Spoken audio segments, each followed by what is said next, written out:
to anyone who has survived suicide like myself, or is contemplating it, know that there's usually always a light at the end of the tunnel.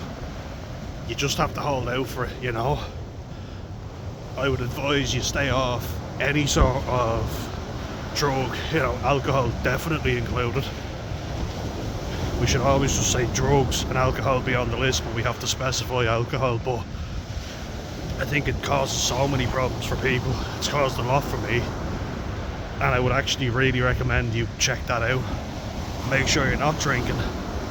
Make sure as well that you're taking in good food with nutrients in it. You're taking medication if you need it. You know, I'm someone who struggles with medication big time.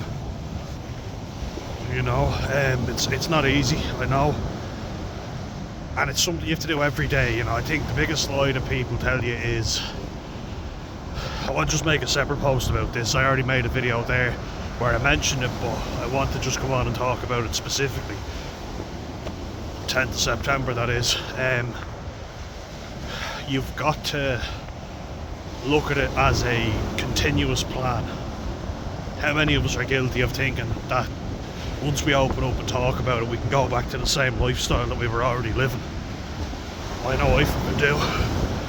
And that's because the movies, they make it out that way, don't they? A lot of stories are like, oh yes, everything got better once I opened up. And that might be someone who's got the blues, or they're grieving somebody. I'm never, you know, putting down someone if they're feeling a bit depressed, but it might come and go. That's their way, you know, and look, I'm delighted for them. If it doesn't hit them hard and it's gone after they talk to someone, some people, maybe that's the case for them, and, you know, as I say, fair play to them. But everyone's journey is different. Doesn't matter what background you're from, you know. Some people have to drag themselves out of bed every day. I'm one of those people. But it's definitely a lot easier when I'm not waking up with a hangover. It's definitely easier when I'm not putting poison in my system.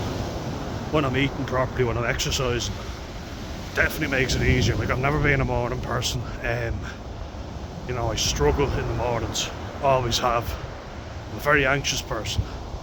But exercising, decent diet, doesn't have to be perfect all the time, you know, but try and watch it. Especially, you know, we have to take extra steps because we're more prone to being suicidal. Cut out alcohol altogether. It took me long enough to do it, but now I'm finally doing it. And above all, reach out, guys. Reach out to me, anyone, alright? And I hope you're well.